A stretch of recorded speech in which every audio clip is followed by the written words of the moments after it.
Good afternoon. Finish your sentences.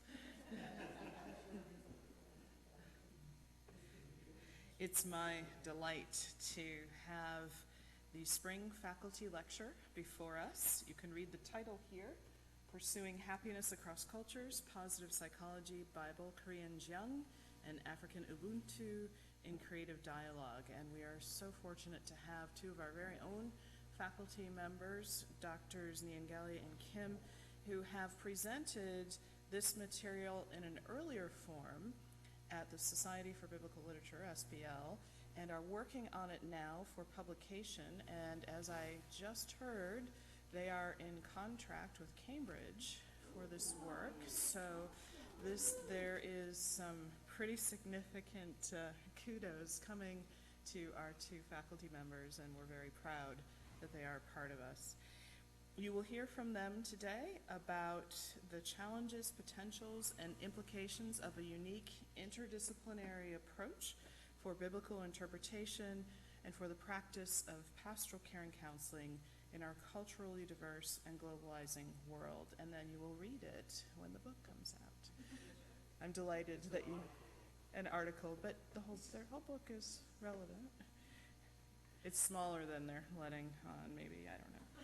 Thank you for presenting for our faculty lecture today. Well, thank you, Dean.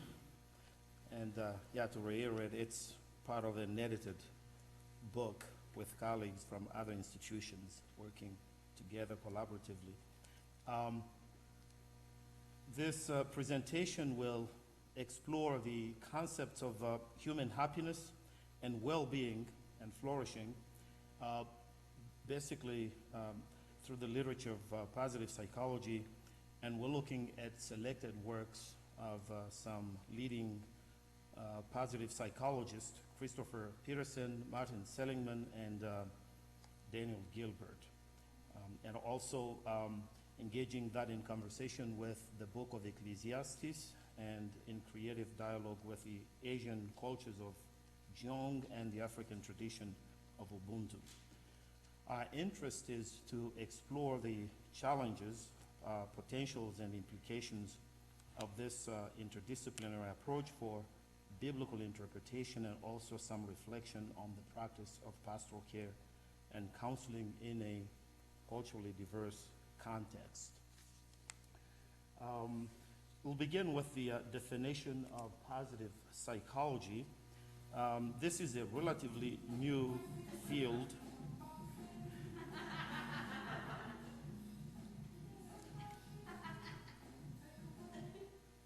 All right. The field of positive psychology is a relatively new field, and it wants people to actually be happy and laugh, so that's really important. And concerned with the scientific study of positive experiences, positive individual traits, human strengths, and the institutions that facilitate their development.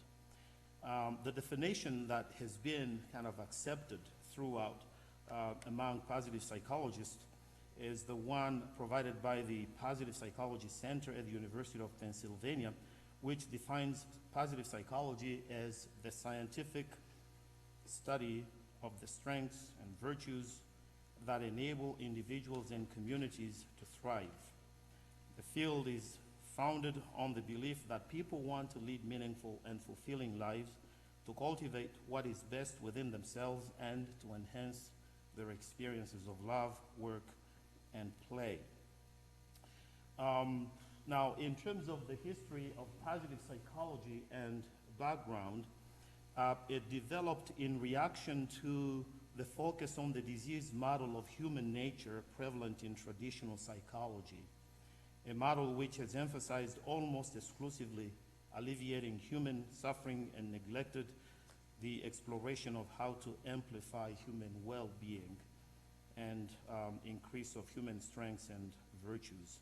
It's kind of the critique of positive psychologists to the general field of psychology. Now, positive psychologists argue that even though the mission of psychology, as defined historically, had been broader than currently practiced, contemporary psychology has focused too much on psychopathology and finding what is wrong with people, to the extent that psychology has become a science of mental illness concerned with anxiety, depression, addiction, trauma, personality disorders, etc., and the relief of suffering related to these mental and emotional conditions. Now, if you look in terms of the development of psychology, just very quickly, the goals of psychology earlier in the 20th century was three-pronged. First, to cure mental illness. Two, to find and nurture genius and talent. And three, to make normal life more productive and fulfilling. Now, positive psychology says that psychology has neglected the second and third missions that it developed in earlier 20th century and focused more on curing of mental illness. And their effort is trying to bring about a correction to that development. Now, they're not saying let's not talk about negative emotions or let's not deal with negative feelings, but it is important to have a sense that human beings have positive and negative emotions, and integrating both in our understanding of human nature and so forth. A major development of positive psychology, I want to make sure we're at that level. Next, yeah, keep going. A major development of positive psychology is the development of this PERMA model of well-being, which focuses on positive emotions, engagement, relationships, meaning, and accomplishments. And here, Seligman argues that if people want to be happy and if they want to live a meaningful life, they need to be able to practice PERMA.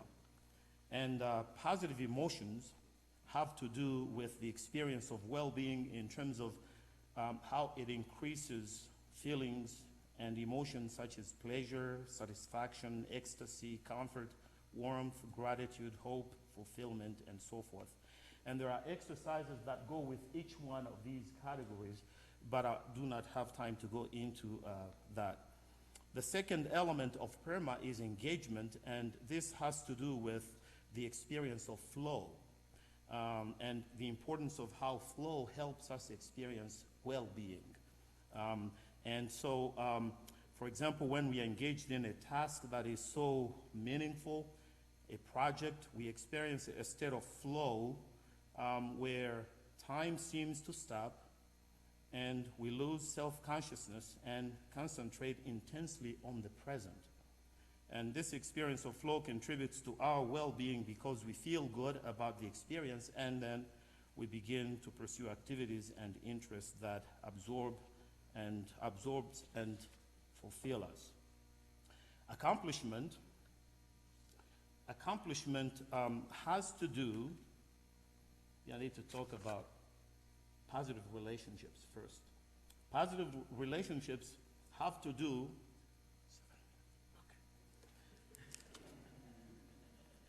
positive relationships, this research that has been done shows that if persons have one or more close relationships, positive relationships, they become happier and find more meaning in their lives than those who do not.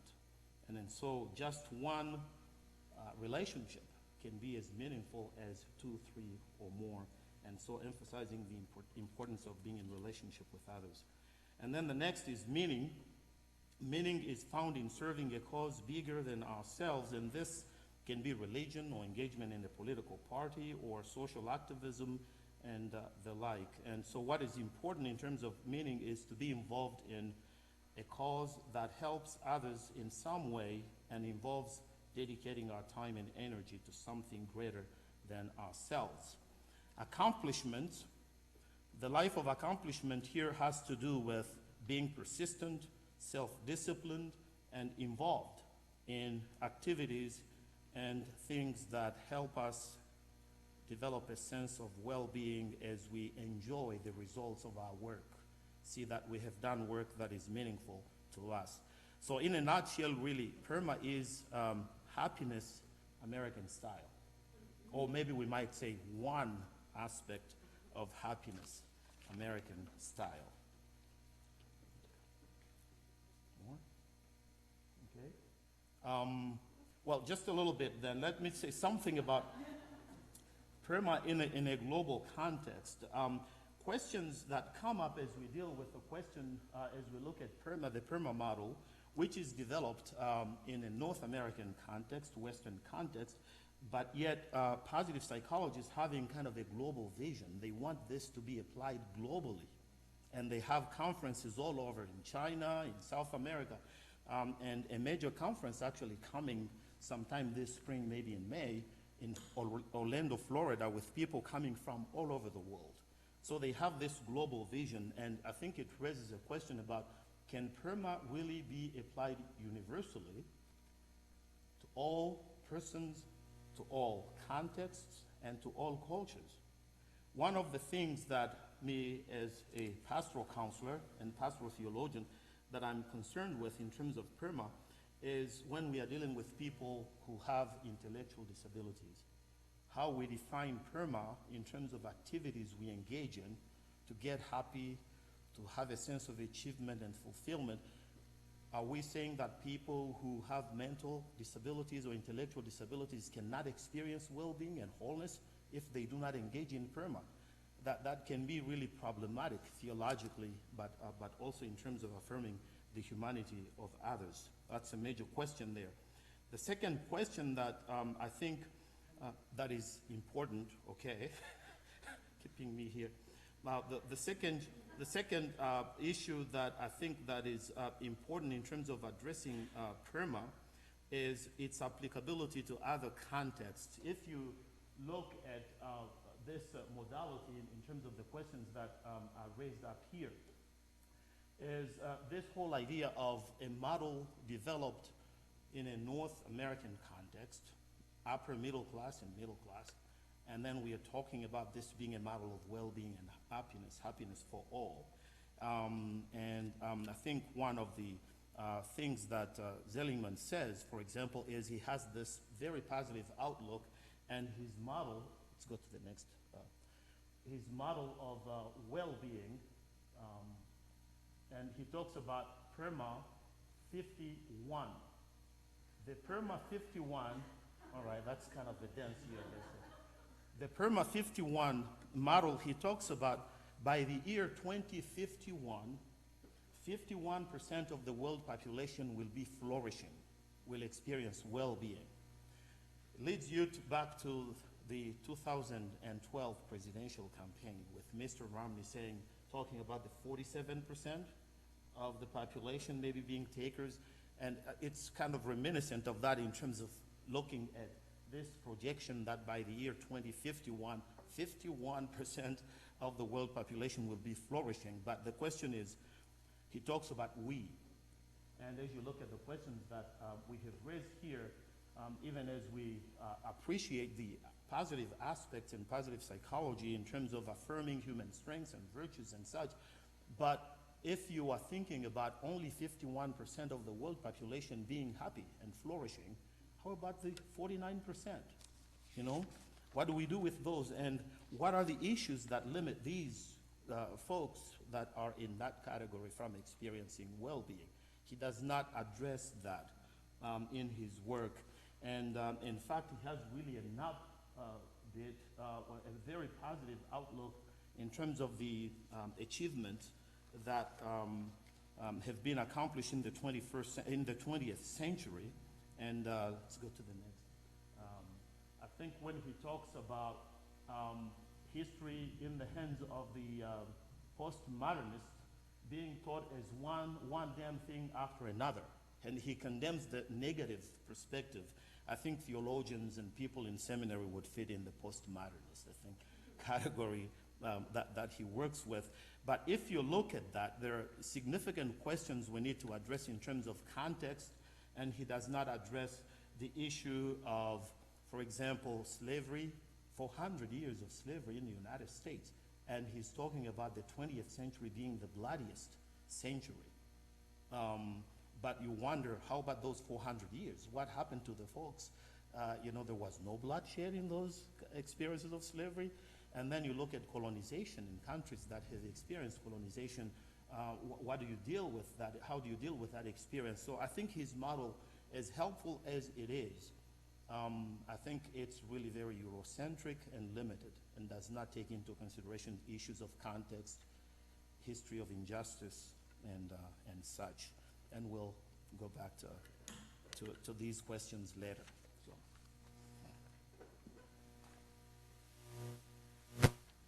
Well,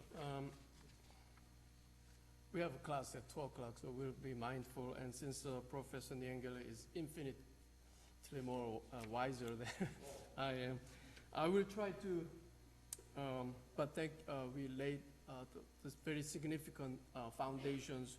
I will try to go very fast.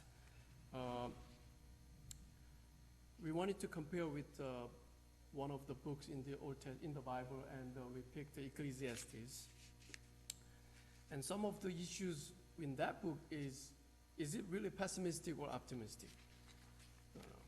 And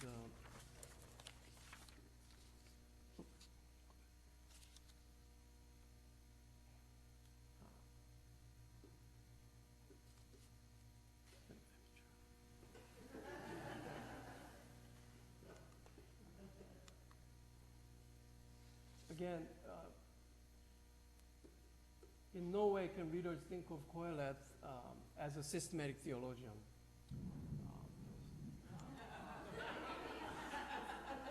Maybe Professor Kohelet has a different perspective. Some go to one extreme, it is really pessimistic. The other extreme, it is optimistic. And then there's a middle ground.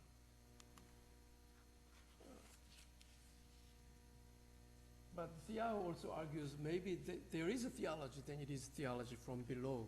And that's one take that we really like.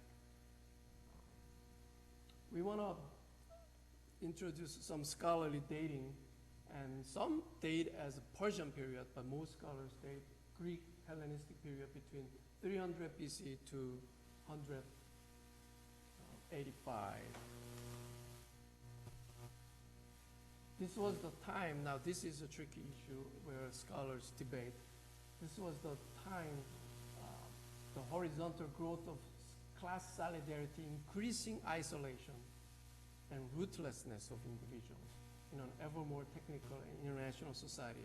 Question is, after the exile, how thriving was the society? And some would say there was good autonomous.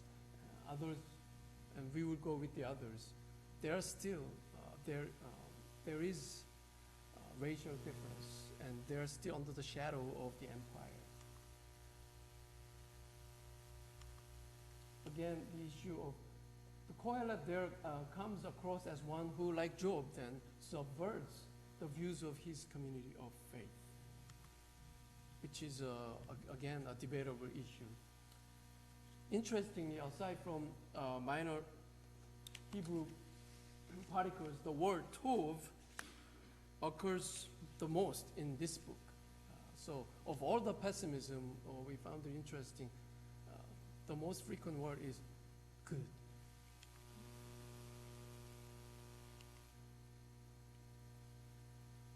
One scholar, Mark Sneed, also presented, and in his book, the positive power of Kohelet's pessimism.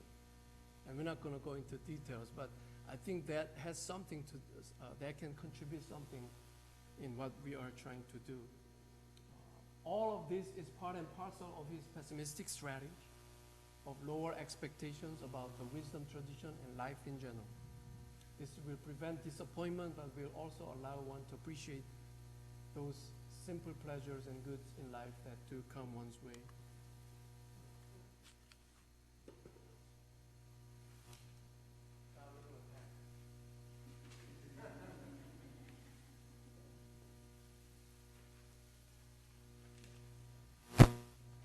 Still use Professor Kim to help me with the PowerPoint. As we look at the questions that we raise about the applicability of Ubuntu in a multicultural and global context, applicability of positive psychology rather in a global context, one of the resources that have been helpful for us to look at is the African tradition of Ubuntu and how it defines human well-being and how it defines happiness. And so, but Ubuntu, just by way of definition, is that African concept that describes qualities of hospitality, generosity, friendliness, kindness, humility, caring, compassion, and connectivity. And basically, in Ubuntu, it's the idea that the essence of being human is that we are relational and communal, and that our humanity is connected with the humanity of others. In a sense, really, by implication, we cannot be happy in isolation. We are happy in relationship and as we participate in the life of the community. As we look at Ubuntu in terms of its connection with the other terms, it's related to the term Muntu, which means a human person. But Ubuntu also describes human maturity. To say in the African context that somebody is Muntu, particularly I'm thinking about Central, Southern, Eastern, and Central Africa, to say that somebody is Muntu means that that person is mature and is wise and involved in their community and has the sense of I am because we are, and I belong to the community, therefore I am.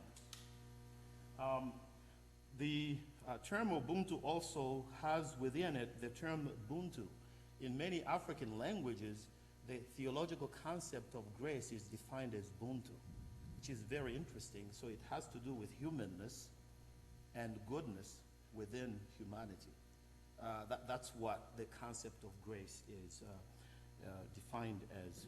And then another important element in Ubuntu is that term Ntu.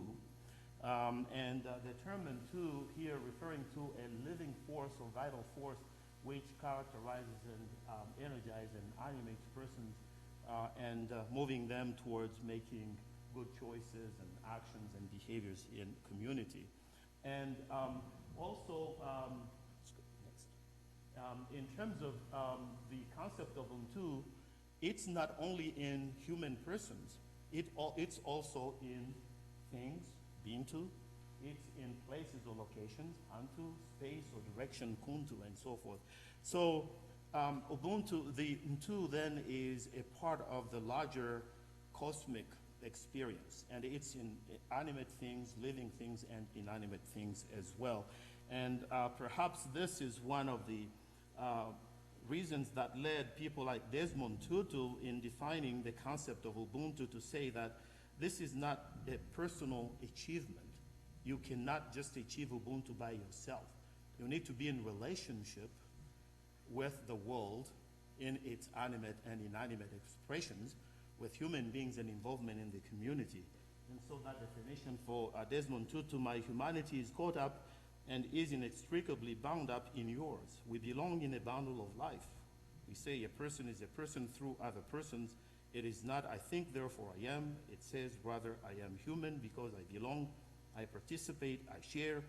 A person with Ubuntu is open and available to others, affirming of others, does not feel threatened that others are able and good, for he or she has a proper self-assurance that comes from knowing that he or she belongs in a greater whole and is diminished when others are humiliated, and so forth. So harmony, friendliness, community are great goods.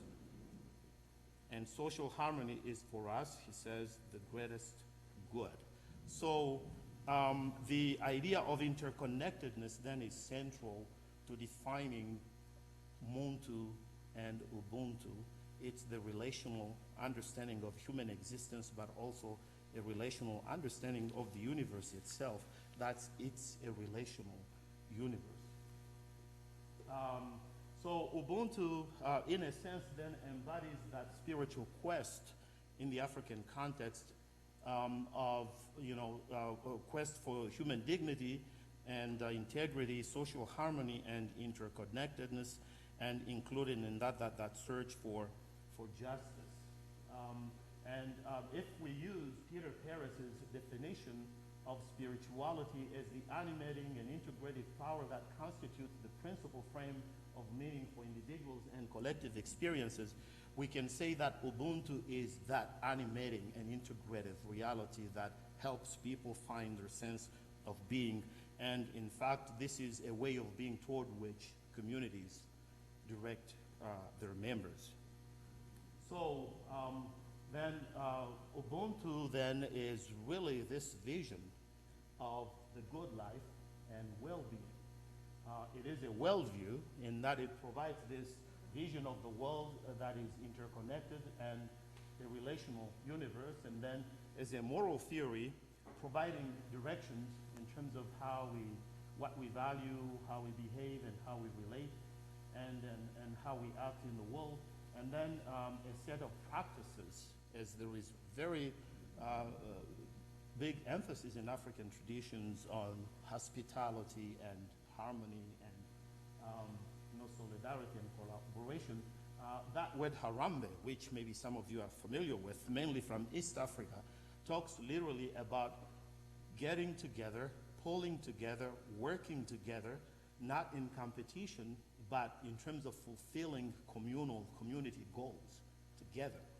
Now, you may think that that does not value individuality, but you cannot have Harambe or have Ubuntu in community if you don't have strong individuals, strong persons. So you need to affirm persons, and there is this organic relationship between persons and community, and Harambe as an invitation to work together, and Harambe is a practice of Ubuntu. So now, Michael Battle is very helpful as he looks at Ubuntu and questioning against this danger of looking at Ubuntu from a Western perspective, that we might see that it's codependence, right? And he's saying, no, Ubuntu is not codependence. And he says that Ubuntu is the interdependence of persons for the exercise, development, and fulfillment of their potential to be both individual and community. And so in Ubuntu, we emphasize individuals being embedded within network of relationships, and yet individuals do not lose their particularity and uniqueness in the context of Ubuntu, but rather enables the community to affirm the particularity of individuals and the uniqueness of individuals within a communal framework where we work together toward the common goal of being community.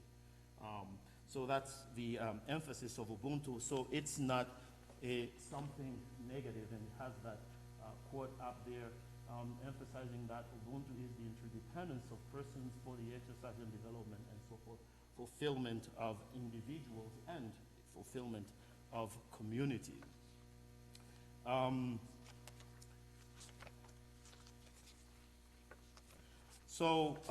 As we think then about human well-being, it is important to recognize the fact that in the African universe, unlike in positive psychology where I begin with the search or quest for my happiness, in the African framework you begin with the well-being of the community, with the assumption that as I engage in pursuing the well-being of the community will in turn be working for my well-being. So happiness is not pursued as an individual quest. It is kind of the outcome of my involvement in community. I experience it after I have invested in the community, which is kind of a different approach from the positive psychology. Now, if you look at positive psychology and the values in positive psychology and the virtues in positive psychology and compare that with Ubuntu, it's really interesting that, at least they had 6 virtues in positive psychology. And although I realize that what the positive psychologists are saying They say they've investigated all over the world, and that all traditions and all religions and all cultures affirm these virtues. But now if you look on the other side and think about Ubuntu, you see there is hospitality, solidarity, and harmony, which are very important virtues and values in the African tradition, which are not represented in what the positive psychologists claim to be the universal virtues affirmed by all cultures and all traditions and all religions. And so I think when you apply Ubuntu, positive psychology or PERMA uncritically with people from communally oriented cultures can be harmful, because the virtues that are so significant in terms of hospitality, solidarity, harmony are not represented in this model. The place of beginning is different, and the approach of trying to gain and achieve happiness is different from the approach of Ubuntu, where solidarity and harmony are really significant in terms of helping us or moving us toward the experience of well-being.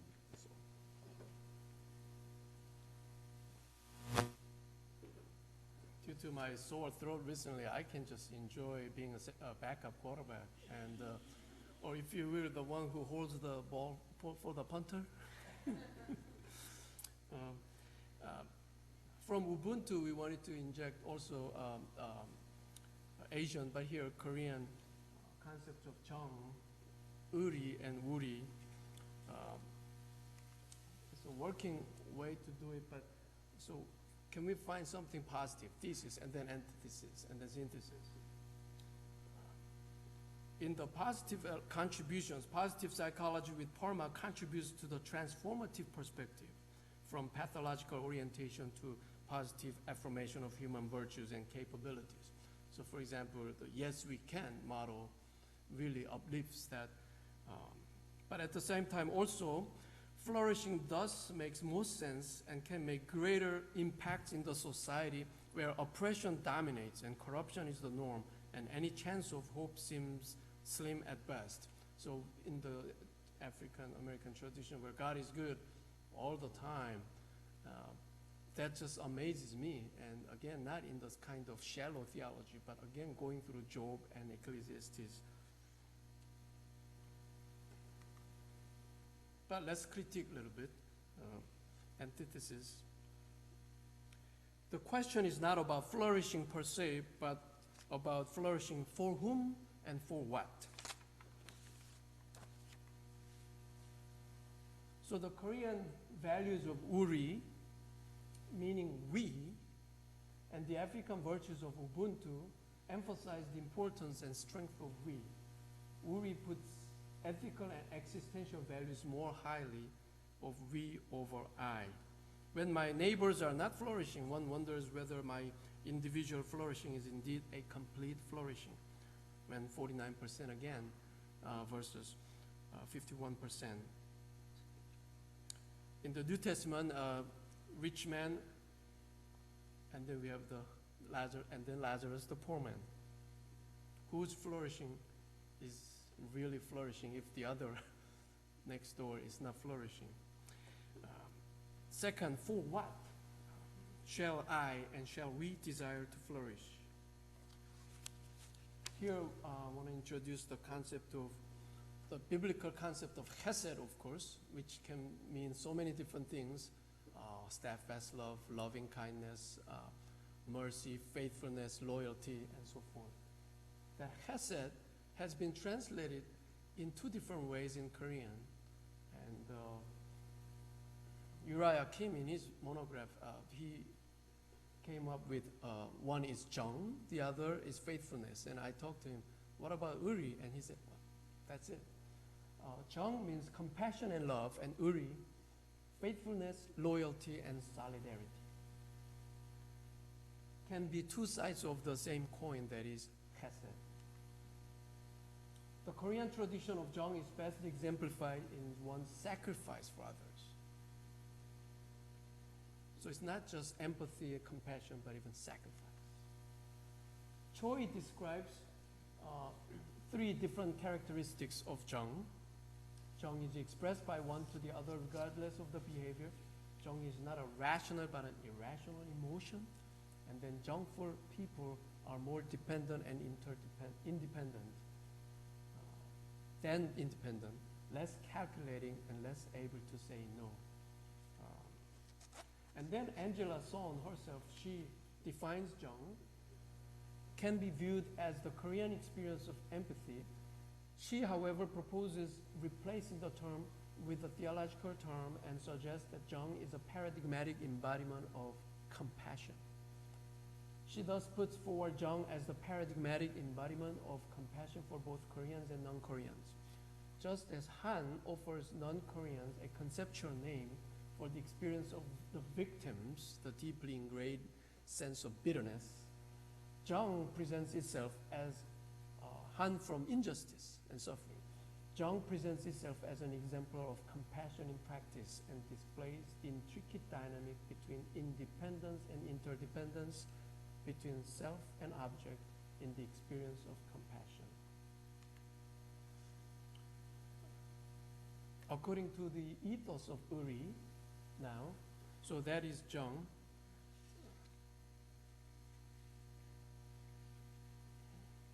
Well, let me, one example, for example, in the immigrant Asian American context of the United States, we learn of the stories of Jeong from parents who sacrifice for their children. Children might have all the food, but mother or father might be hungry, and yet they will say they are full. And I think that's just one simple or simplistic, not simplistic, but one simple example of the concept of Jeong.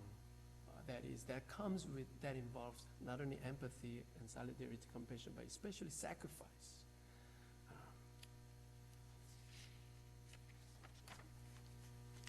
Now, Uri, according to the other side of the coin, has said, fidelity for the right, noble goals against the odds. One's flourishing should work for the sake of justice and righteousness. Again, flourishing and parma for positive psychology for what? Uri too can be abused as camaraderie only among the cliques, especially only within the powerful. Yet Uri in the sense of faithfulness, not betrayal, courage, not cowardice, self-sacrifice, not self-centeredness, for the sake of justice and righteousness in a community signifies an ideal of a more holistic flourishing. So how can we synthesize these two? Kohelet has provided a legitimate thesis in chapter 3, a time to laugh, a time to weep, and so forth. So I try to put that Asian philosophy of balance and harmony, which itself can be problematic. Kohelet has then presented a profound wisdom, finding happiness in the simple things in life, not because they supplant all other values, but because they are wondrous gifts from God. So nothing better than to eat, drink, and find joy. The literal meaning, see good, to see good in your toil, which is gift from God.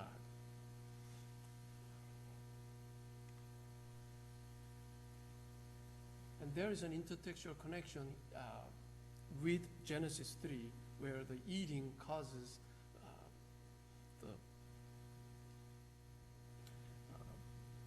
not depravity, but of course disorientation in human relationships. But here, this is the only thing we can hold on to. So what is meant by eat and drink and so forth? In general, in ancient Israelite society, meal is intricately related to a setting of family, community. Nathan MacDonald elucidates the groundbreaking work of William Robertson Smith on the nomadic community's culture of feast. When men and women eat together, they become kin, and as such are bound to one another. It seems unlikely that Kohelet's resorting to food and beverage meant his solitary consumption of the supersized combo meal of sandwich and Diet Coke at McDonald's or KFC. Without any microwavable food, the ancient setting of meal more likely accompanied a communal effort in peeling, chopping, marinating, baking, seasoning, serving, and sharing. Chopped. All tasks requiring many hands. Similarly, a colloquial word for family in Korean is shikgu, which literally means eating mouth in plural. Winnie Lee, in her fine monograph, presents, in the moral world of the OT, like life-giving meals, by contrast, take place in the context of a caring community. It is in the context of breaking the bread and sharing the cup, giving and caring for the needy, that communities are strengthened and lives are transformed toward greater wholeness. In other words, family is defined by a community that gathers to dine and fellowship together. In a movie titled Eat, Drink, Men, Women, we can detect an Asian culture of traditional meal in a Taiwanese family where sharing food in a group setting is an integral custom in Chinese society. And sharing the meal becomes a literal method of communication, a social and familial experience to be treasured.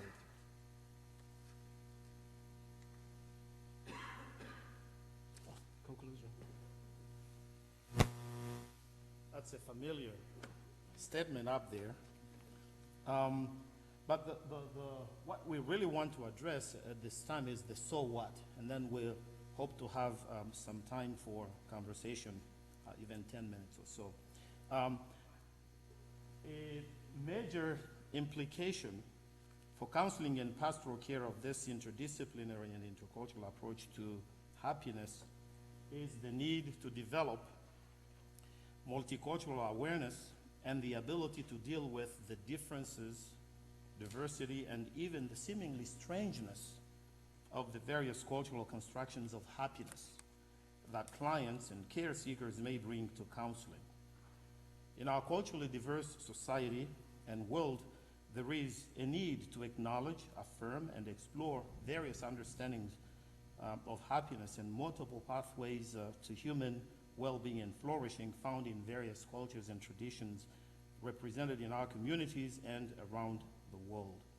So recognizing, exploring, and engaging the various perspectives on happiness help to enrich and expand the scope of the culturally specific concepts of happiness and well-being, such as PERMA, Ubuntu, and Jeong.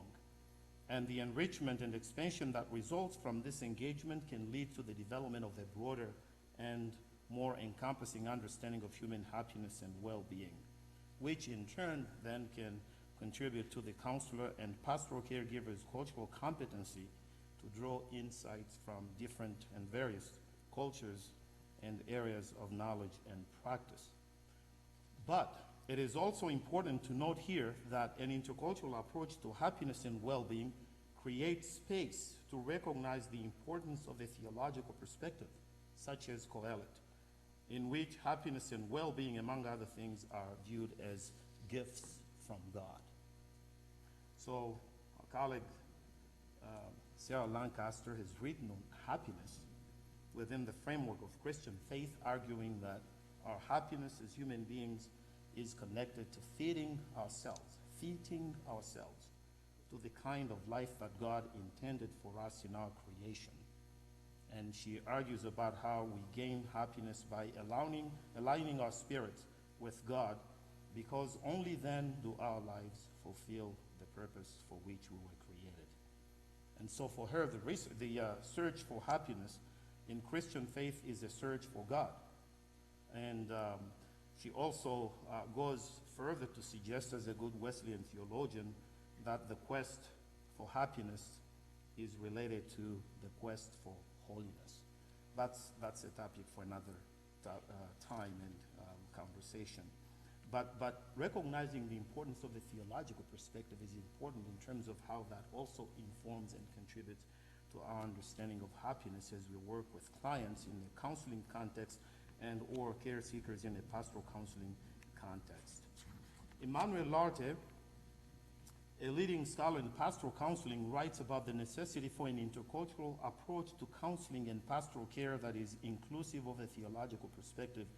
And he argues that to care deeply, truly, and theologically in this world today requires an expansive vision, deep passion, and thoughtful action. And he says, and I quote, "We need to envision a healthy world community if our activities are going to be inspired by a broad enough structure We need to draw on indigenous knowledges embedded within communities across the globe. We need respectful engagement across our myriad differences to even begin to approximate the manifold wisdom of God in the care of the world, unquote. Now, another important implication, which is related to the need to develop an acute multicultural awareness, is the development of intercultural empathy, which David Augsburger, another leading scholar in pastoral counseling, calls interpathy. Doesn't exist in English, coined that term. The concept of interpathy rather goes beyond the traditional concept of empathy, which recognizes individual differences between the client and the counselor, but assumes a common culture and epistemological framework. Interpathy, on the other hand, is the voluntary experiencing of the client and their reality and frame of reference without the reassuring epistemological floor, if you will, of common cultural assumptions.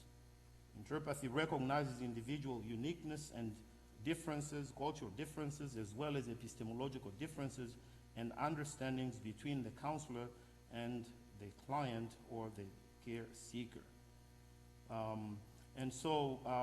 Interpathy is really very important in that it helps the pastoral caregiver and or the counselor to decenter not only themselves. In empathy, we decenter our points of views and our experiences so we can understand the other. But there is an assumed sameness of our culture and cultural framework. In interpathy, there is a need not only to decenter ourselves, but also to decenter our cultures and our worldviews, so we can enter in the culture and worldviews of the people we work with and gain a deeper and greater understanding of how their own cultural framework and context informs their quest for happiness and or well-being, and then work with them from that perspective. So what we have learned in doing this work is that the concept of happiness is really complex.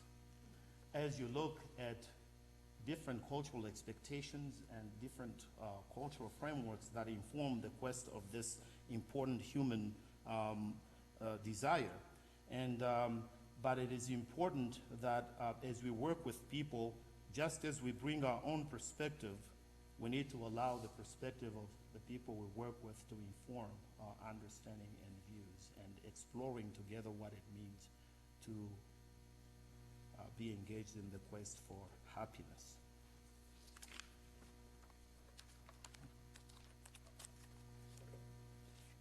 So happiness and well-being are not something I learned from Professor Nyengele, even in the pastoral care and counseling field. It is not something we gain or we find all the time, but can be a gift from God.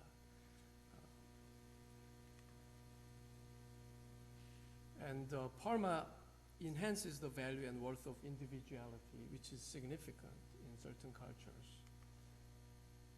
But of course, Kohelet, with the ideals of Ubuntu and Jeong in the community, can highlight the importance of the eureka of happiness in the community. We made up of each I, in fact, is not mundane, but indeed sublime or even sacred.